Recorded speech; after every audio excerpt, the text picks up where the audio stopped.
మా latest videos కోసం మా ఈ తెలుగు న్యూస్ ఛానల్ సబ్స్క్రైబ్ చేసి గంట సింబల్ యాక్టివేట్ చేసుకోండి. రేపు ఆదివారం రాత్రి సమయంలో అత్యంత రహస్యంగా కేవలం ఒక తాళం కప్పతో మీరు ఈ చిన్న పరిహారాన్ని చేసినట్లయితే మీరు జీవితంలో ఏది కోరుకుంటే అది మీ కాళ్ళ దగ్గరకు వచ్చి పడుతుంది. కోరినంత డబ్బు మీ సొంతమవుతుంది. సాధారణంగా మనలో చాలామంది ఎంతో కష్టపడుతుంటారు, కానీ ఆశించిన స్థాయిలో ఫలితాలు రాక ఇబ్బంది పడుతూ ఉంటారు. అలాంటి వారు మన శాస్త్రాలలో చెప్పబడిన కొన్ని తాంత్రిక మరియు ఆధ్యాత్మిక పరిహారాలను పాటించడం వల్ల అద్భుతమైన ఫలితాలను పొందవచ్చు. ముఖ్యంగా తాళం కప్పతో చేసే పరిహారాలకు మన సాంప్రదాయంలో చాలా ప్రాముఖ్యత ఉంది. ఈ ఆదివారం రోజున మీరు ఒక చిన్న తాళం కప్పతో ఈ పరిహారం చేస్తే మీరు మనసులో బలంగా అనుకున్న ఏ కోరికైనా సరే ఖచ్చితంగా తీరుతుంది. మీరు ఏదైనా ఖరీదైన వస్తువును కొనుగోలు చేయాలని ఎప్పటి నుంచో అనుకుంటూ ఉన్నా, లేదా సొంతంగా ఒక ఇల్లు కట్టుకోవాలని, లేదా ఒక మంచి ప్లాట్ కొనుక్కోవాలని కలలు కంటున్నా ఈ పరిహారం ద్వారా ఆ కోరికలన్నీ నెరవేరుతాయి. మరి తాళం కప్పతో ఏం చేస్తే కోరిన కోరికలు నెరవేరుతాయి అనే విషయాన్ని ఈరోజు మనం ఈ వీడియోలో చాలా వివరంగా తెలుసుకుందాం. ఫస్ట్ అయితే ఒక పవిత్ర కథను విందాం. ఫ్రెండ్స్, మీకు ఈ వీడియో నచ్చినట్లయితే వెంటనే ఒక లైక్ కొట్టి కింద కామెంట్ సెక్షన్లో జై శ్రీరామ్ అని భక్తితో కామెంట్ చేయండి. పూర్వం కైలాసపురం అనే ఒక ప్రశాంతమైన గ్రామంలో విశ్వనాథ శాస్త్రి అనే ఒక వృద్ధ బ్రాహ్మణుడు నివసించేవాడు. ఆయనకు వయసు పైపడినప్పటికీ శరీరంలో ముడతలు పడిన కళ్ళలో మాత్రం ఒక అద్భుతమైన తేజస్సు ఉండేది. ఆ తేజస్సుకు కారణం ఆయన నిత్యం చేసే శివనామ స్మరణ మరియు ఆయన చేసే అన్నదాన క్రతువు. విశ్వనాథ శాస్త్రికి ఈ ప్రపంచంలో ఎవరూ లేరు. భార్య, పిల్లలు లేకపోయినా ఊరిలో ఉన్న ప్రతి ఒక్కరిని తన బిడ్డలుగానే భావించేవాడు.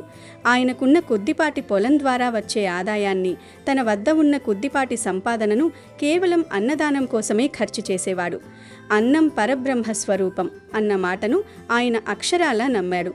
ఒక మనిషి ఆకలి తీర్చడం అంటే సాక్షాత్తు ఆ పరమశివుణ్ణి తృప్తిపరచడమే అని ఆయన ప్రగాఢ విశ్వాసం.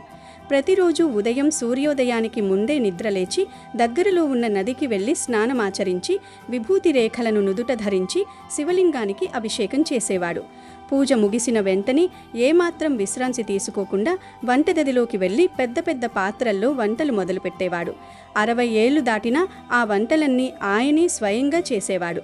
ఆ వంటల నుండి వచ్చే పరిమళం గ్రామమంతా విస్తరించేది. ఎవరైనా సరే ఆకలి అని ఆయన గుమ్మం దగ్గరకు వస్తే వారు ఏ కులం, ఏ మతం అని అడగకుండా ఎంతో ఆత్మీయంగా లోపలికి పిలిచి విస్తరివేసి భోజనం వడ్డించేవాడు. ఒకరోజు కైలాసంలో ఉన్న పరమశివుడు ఈ దృశ్యాన్ని చూసి ఎంతో మురిసిపోయాడు. పక్కనే ఉన్న పార్వతీదేవి శివుని ముఖంలో ఉన్న చిరునవ్వును చూసి, "ఏమిటి స్వామి, ఈరోజు చాలా ఆనందంగా కనిపిస్తున్నారు, కారణమేమిటో తెలుసుకోవచ్చా?" అని అడిగింది. అప్పుడు మహాశివుడు, "పార్వతి, భూలోకంలో నా భక్తుడైన విశ్వనాథ శాస్త్రిని చూడు. తన దగ్గర ఏమీ లేకపోయినా, తన శరీరంలో శక్తి లేకపోయినా కేవలం ఇతరుల ఆకలి తీర్చాలన్న తపనతో ఎంతగా శ్రమిస్తున్నాడో. అతని భక్తి నిష్కల్మషమైనది. ప్రతి ప్రాణిలోనూ నన్ను చూస్తున్నాడు.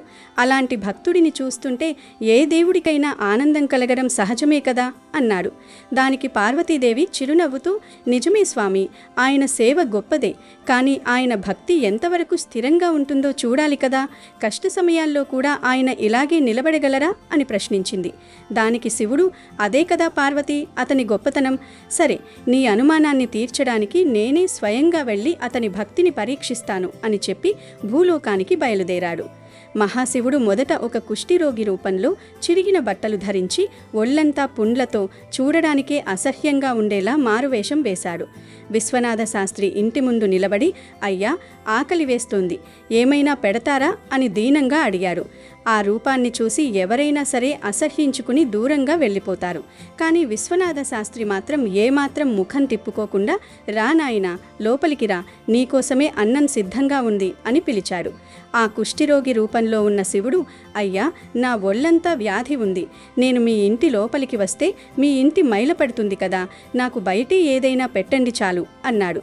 అప్పుడు శాస్త్రి నవ్వుతూ, "బాబూ, రోగం శరీరానికి కానీ ఆత్మకు కాదు. నువ్వు కూడా ఆ శివయ్య బిడ్డవే, రా లోపల కూర్చుని ప్రశాంతంగా తిను అని ఆయన్ని లోపలికి తీసుకెళ్లి స్వయంగా నీళ్లు ఇచ్చి కాళ్ళు కడుక్కోమని చెప్పి పీట వేసి కూర్చోబెట్టాడు. కమ్మని నెయ్యి వడ్డించి అన్ని రకాల కూరలతో భోజనం పెట్టారు. భోజనం పూర్తయ్యాక చాలా బాగుందయ్యా, నా ఆకలి తీరింది అని ఆ రోగి రూపంలో ఉన్న శివుడు దీవించి వెళ్ళిపోయాడు. శివుడు మనసులో ఆనందించాడు. కానీ పరీక్ష ఇంకా ముగియలేదు. ఈసారి ఆయన ఒక వికలాంగుడైన వృద్ధుడిలా మారాడు. నడవలేక కర్ర సాయంతో తూలుతూ మళ్లీ శాస్త్రి ఇంటికి వచ్చాడు. ఆ సమయంలో శాస్త్రి వంట పాత్రలను శుభ్రం చేసుకుంటున్నాడు. అయ్యా, నాకు చాలా ఆకలిగా ఉంది, కానీ నాకు చేతులు వణుకుతున్నాయి. నేను సొంతంగా తినలేను. నాకు ఎవరైనా తినిపిస్తారా అని అడిగాడు. విశ్వనాథ శాస్త్రి ఏమాత్రం విసుగు చెందకుండా, దానికే ఉంది బాబు, నేనే నీకు తినిపిస్తాను అని చెప్పి ఆ వృద్ధుడిని కూర్చోబెట్టి అన్నం చిన్న చిన్న ముద్దలుగా చేసి తన చేతులతో తినిపించాడు. ఆ వృద్ధుడు తింటున్నంతసేపు శాస్త్రి కళ్లల్లో తృప్తి కనిపిస్తుంది. భోజనం తర్వాత ఆ వృద్ధుడు, నీ చేతితో అన్నం తినడం నా పూర్వజన్మ సుకృతం, ఆ శివుడు నిన్ను చల్లగా చూస్తాడు అని చెప్పి వెళ్ళిపోయాడు. ఇక ఆఖరి పరీక్షకు సమయం వచ్చింది. ఈసారి శివుడు ఒక గర్విష్టి అయిన ధనికుడిలా, అహంకారిలా వేషం మార్చుకుని బ్రాహ్మణుడి ఇంటికి వచ్చాడు. విశ్వనాథ శాస్త్రి ఇంటి గుమ్మం వద్ద నిలబడి ఉన్న ఆ ధనికుడు సామాన్యుడిలా లేడు. అతని కళ్లల్లో ఒక వింతైన గర్వం, మాటల్లో అహంకారం స్పష్టంగా కనిపిస్తున్నాయి. శాస్త్రిని చూడగానే ఆయన ఎంతో ఈసడింపుగా, ఓయ్ బ్రాహ్మణ, ఈ ఊరిలో నీవు గొప్ప అన్నదాతవని, ఎవరు వచ్చినా కాదనకుండా భోజనం పెడతావని విన్నాను. నాకు చాలా ఆకలిగా ఉంది, కానీ నాకు సాధారణమైన భోజనం రుచించదు. నేను అడిగింది నీవు వండి పెట్టగలవా? ఒకవేళ పెట్టలేకపోతే నీవు అన్నదాతవు అని చెప్పుకోవడం మానేయాలి. నాకు మాట ఇస్తావా అని గంభీరంగా అడిగాడు.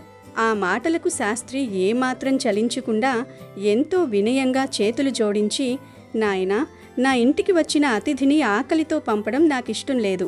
నా శక్తి మేరకు నీవు కోరినది తప్పకుండా సిద్ధం చేస్తాను. ఇది ఆ పరమశివుడి మీద సాక్షిగా నేను ఇస్తున్న మాట అని అన్నాడు. అప్పుడు ఆ వ్యక్తి తన అసలు రూపాన్ని బయటపెడుతూ, అయితే విను, నాకీ కూరగాయలు, పప్పు, అన్నం లాంటి శాకాహార భోజనం వద్దు. నాకు మాంసం తినాలనుంది. అది కూడా అడవిలో దొరికే జంతువుల మాంసం కాదు. కేవలం మనిషి మాంసం మాత్రమే నాకు కావాలి. అప్పుడే నా ఆకలి తీరుతుంది. ఇప్పుడు చెప్పు, నీవిచ్చిన మాట మీద నిలబడతావా లేక వెనక్కి తగ్గుతావా అని భయంకరంగా ప్రశ్నించాడు. ఆ మాట వినగానే విశ్వనాథ శాస్త్రి ఒక్కసారిగా నిర్ఘాంతపోయాడు. ఆయన గుండె వేగంగా కొట్టుకోవడం మొదలైంది. తన జీవితకాలమంతా చీమకు కూడా హాని చేయకుండా అహింసను పరమధర్మంగా భావించి బ్రతికిన ఆయనకు ఈ కోరిక దారుణంగా అనిపించింది. కళ్ళల్లో నీళ్లు తిరుగుతుండగా, నాయనా, ఇదేం కోరిక? ఒక ప్రాణాన్ని తీసి నీ ఆకలి తీర్చడం మహాపాపం. ఒక జీవిని చంపడం నా వల్ల కాదు. దయచేసి వేరే ఏదైనా అడుగు. నీకోసం నా ప్రాణాలనైనా ధారపోస్తాను, కానీ వేరొకరిని మాత్రం బలివ్వలేను అని బ్రతిమాలాడు. దానికి ఆ ధనికుడు వెక్కిరింతగా నవ్వుతూ, చూసారా, మాట ఇవ్వడం సులభం, కానీ నిలబెట్టుకోవడం కష్టం. సరే, ఎవరినో చంపడం నీకు ఇష్టం లేకపోతే నీ మాంసాన్ని నాకు వండిపెట్టు. నీవు నిజమైన భక్తుడివైతే, నీ త్యాగగుణం గొప్పదైతే నీ శరీరాన్ని నాకు ఆహారంగా ఇవ్వు. అప్పుడు నీవు అన్నదాతవు అని నేను ఒప్పుకుంటాను అని సవాలు విసిరాడు. ఆ క్షణం శాస్త్రి మనసులో తీవ్రమైన మథనం మొదలైంది. ఆయన కళ్ళు మూసుకుని తన ఆరాధ్య దైవమైన శివయ్యను తలుచుకున్నాడు. స్వామి, అతిథిని నిరాశపరిస్తే అది నా ధర్మానికి ముప్పు. ఈ శరీరం ఎలాగూ శాశ్వతం కాదు, ఏదో ఒకరోజు మట్టిలో కలిసిపోయేదే. అశాశ్వతమైన ఈ దేహం ఒకరి ఆకలి తీర్చడానికి ఉపయోగపడితే అంతకంటే గొప్ప పుణ్యం ఏముంటుంది అని నిర్ణయించుకున్నాడు.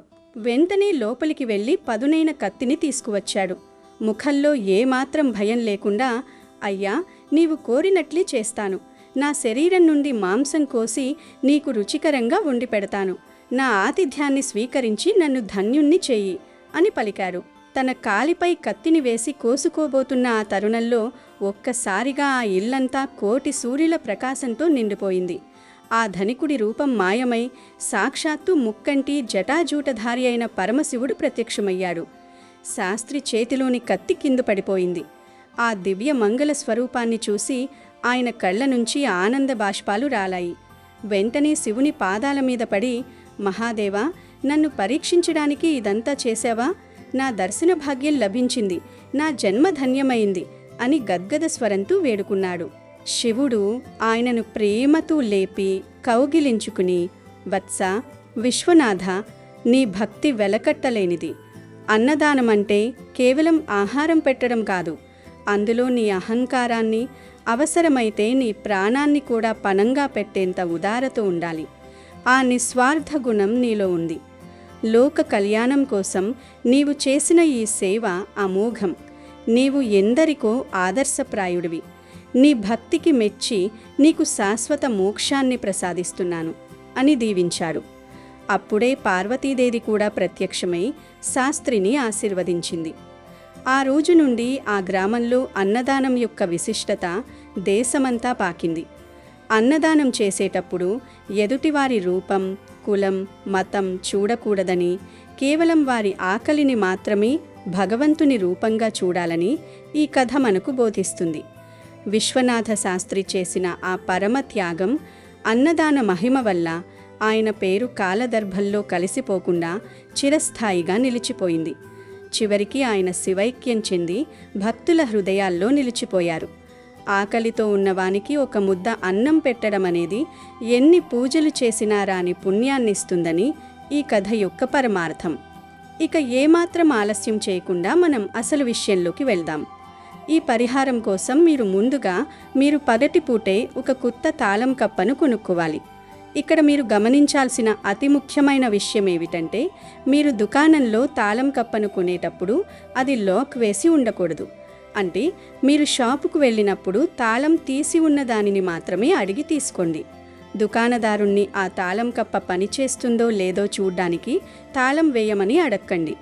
తాళం తీసి ఉన్న స్థితిలోనే దానిని ఇంటికి తీసుకురండి. ఇది చాలా ముఖ్యం. ఎందుకంటే మనం మన అదృష్టాన్ని లేదా మన కోరికల తాళాన్ని తెరవబోతున్నాము. కాబట్టి ఆ తాళం కప్ప ముందే తెరిచి ఉండాలి. ఇలా తెచ్చిన తాళం కప్పను ఆదివారం రోజు రాత్రి వరకు పక్కన పెట్టుకోండి. ఆదివారం అంటే చీకటి పడిన తర్వాత మీరు ఎప్పుడైనా సరే ఈ పరిహారాన్ని మొదలు పెట్టవచ్చు. ఆదివారం అనేది మన జీవితంలో కొత్త వెలుగులు రావడానికి, విజయాలు సిద్ధించడానికి అనుకూలమైనది. రాత్రి సమయంలో ప్రశాంతంగా ఉన్నప్పుడు ఈ పనిని మొదలుపెట్టండి. ముందుగా మీరు కొని తెచ్చుకున్న ఆ కొత్త తాళం కప్పను తీసుకోండి. దానికి శుభ్రంగా పసుపు మరియు కుంకుమతో ఒక చక్కని బొట్టు పెట్టండి. పసుపు కుంకుమలు మనకు లక్ష్మీప్రదం మరియు ఏదైనా శుభకార్యానికి నాంది పలుకుతాయి. ఆ తర్వాత మీరు ఒక నల్లటి దారాన్ని తీసుకోవాలి. సాధారణంగా మనం దిష్టి తగలకుండా ఉండడానికి లేదా రక్షణ కోసం కాలికి కట్టుకునే నల్లటి దారం ఉంటుంది కదా, అదే దారాన్ని తీసుకోండి. ఆ నల్లటి దారాన్ని తాళం కప్పకు వీడియోలో చూపిస్తున్నట్టు చుట్టాలి. ఇక్కడ మీరు గుర్తుంచుకోవాల్సింది ఏమిటంటే, ఆ తాళం కప్పకు మీరు ఖచ్చితంగా 7 చుట్లు మాత్రమే చుట్టాలి. ఈ 7 అనే సంఖ్యకు మన ఆధ్యాత్మికతలో చాలా ప్రాముఖ్యత ఉంది. సప్తర్షులు, సప్త సముద్రాలు, సప్త స్వరాలు, ఇలా ప్రతి దానిలోనూ 7 అనే సంఖ్య మిళితమై ఉంటుంది. కాబట్టి ఆ దారాన్ని వీడియోలో చూపిస్తున్న విధంగా 7 సార్లు చుట్టి ఆ తర్వాత మీరు పూజా గదిలోకి వెళ్ళండి. మీ పూజా గదిలో మీ ఇష్టదైవం ఎవరైనా సరే, అది వెంకటేశ్వర స్వామి కావచ్చు, లక్ష్మీదేవి కావచ్చు, లేదా ఆంజనేయ స్వామి కావచ్చు, మీ మనసుకి నచ్చిన దేవుడి ఫోటో ముందు ఈ తాళం కప్పను ఉంచండి. అక్కడ ప్రశాంతంగా కూర్చుని మీ కళ్ళు మూసుకుని మీ మనసులో ఉన్న అతిపెద్ద కోరికను 7 సార్లు చెప్పుకోండి. ఆ కోరిక ఏదైనా కావచ్చు. మీకు రావాల్సిన డబ్బు రావడం కావచ్చు, మీరు ఎదుర్కొంటున్న అప్పుల సమస్యలు తీరిపోవాలని కావచ్చు, లేదా మీరొక కొత్త కారు కొనాలని, బైక్ కొనాలని, లేదా జీవితంలో స్థిరపడడానికి ఒక సొంత ఇల్లు కొనుక్కోవాలని కోరుకోవచ్చు. ఏ కోరిక ఉన్నా సరే పూర్తి నమ్మకంతో 7 సార్లు భగవంతుడికి విన్నవించుకోండి. మీ కోరికను చెప్పుకున్న తర్వాత ఇప్పుడు ఆ తాళం కప్పకు లాక్ వేయండి. అంటే మీ కోరికను మీరు ఆ తాళం లోపల భద్రపరిచారు అని అర్థం. లాక్ వేసిన వెంటనే ఆ తాళం కప్పను మరియు దాని తాళం చెవిని అంటే కీని తీసుకోండి. ఇప్పుడు మీరు దీనిని మీ ఇంటికి చాలా దూరంగా తీసుకువెళ్ళాలి. ఇంటి దగ్గర ఎక్కడా వీటిని ఉంచకూడదు. మీరు జనావాసాలకు దూరంగా ఉండే ప్రదేశాలను ఎంచుకోండి. ఉదాహరణకు రైల్వే పట్టాలు ఉన్న చోట కానీ, లేదా పిచ్చి ముక్కలు, పొదలు దట్టంగా పెరిగిన నిర్మానుష్య ప్రదేశాల్లో కానీ వీటిని పడవేయాలి. ఇక్కడ మీరు మరొక కీలకమైన నియమాన్ని పాటించాలి. తాళం కప్పను ఒకచోట పడవేస్తే దాని తాళం చెవిని మరొక చోట పడవేయాలి. అంటే రెండింటినీ ఒకే దగ్గర వేయకూడదు. తాళం ఒక దిక్కున పడేస్తే తాళం చెవిని వేరే దిక్కున పడేయండి. ఇది ఈ పరిహారంలో అత్యంత ముఖ్యమైన ఘట్టం. ఇలా చేయడం వల్ల మీ దరిద్రం లేదా మీ అడ్డంకులు శాశ్వతంగా తొలగిపోతాయని శాస్త్రం చెబుతోంది. ఎప్పుడైతే ఆ తాళం ఒకచోట, తాళం చెవి ఒకచోట పడి ఉంటాయో ఇక మీ సమస్యలు మిమ్మల్ని వెతుక్కుంటూ రాలేవు. ఈ పరిహారం పూర్తి చేసిన తర్వాత వెనుతిరిగి చూడకుండా మీ ఇంటికి వచ్చేయండి. ఇంటికి వచ్చిన తర్వాత కాళ్ళు చేతులు కడుక్కొని శుభ్రంగా ఉండండి. ఇలా మీరు నమ్మకంతో ఆదివారం రాత్రి కనుక చేస్తే అతి తక్కువ కాలంలోనే మీరు ఊహించని మార్పులను చూస్తారు. ఆగిపోయిన పనులు వేగంగా పూర్తవుతాయి. ధన ప్రవాహం పెరుగుతుంది. మీరు కలగన్న బంగారాన్ని, ఇల్లును, వాహనాలను కొనుగోలు చేసే స్థితికి మీరు చేరుకుంటారు. చాలామంది భక్తులు ఈ పరిహారాన్ని పాటించి తమ జీవితాల్లో అద్భుతమైన మార్పులను పొందారు. అప్పుల ఊబిలో కూరుకుపోయిన వారు కూడా ఈ చిన్న ప్రక్రియ ద్వారా విముక్తి పొందారు. కాబట్టి మీరు కూడా పూర్తి విశ్వాసంతో, దైవ చింతనతో ఈ ఆదివారం రాత్రికి ఈ తాళంకప్ప పరిహారాన్ని చేసి చూడండి. మీరు కోరుకున్నది మీ కాళ్ళ దగ్గరకు రావడం ఖాయం. దుకాణంలో తాళం తెరిచి ఉన్నది కొనడం, నల్ల దారంతో 7 చుట్లు చుట్టడం, దేవుడి ముందు కోరిక కోరుకుని లాక్ వేయడం మరియు దూరంగా వేరువేరు ప్రదేశాల్లో తాళం చెవిని పడేయడం, ఇవే ఈ పరిహారానికి మూల స్తంభాలు. మీరు ఎంతటి కష్టంలో ఉన్నా, ఎంతటి పెద్ద కోరిక ఉన్నా సరే ఈ తాంత్రిక పరిహారం ద్వారా మీకు తప్పకుండా మేలు జరుగుతుంది. మీరు తలపెట్టిన ప్రతి కార్యం దిగ్విజయంగా పూర్తవుతుంది. మీ జీవితంలో ఐశ్వర్యం, సుఖశాంతులు వెల్లివిరుస్తాయి. మీకన్నీ శుభాలే జరుగుతాయి గనుక ఈరోజు తప్పనిసరిగా ఈ తాళంకప్ప పరిహారం చేసి శుభ ఫలితాలను పొంది సంతోషంగా జీవించండి. అమెజాన్లో బెస్ట్ డిస్కౌంట్స్ కోసం వీడియో డిస్క్రిప్షన్లో లింకు ఉంది, చూడండి. అలాగే మా టెలిగ్రామ్ ఛానల్ సబ్స్క్రైబ్ చేసుకోండి.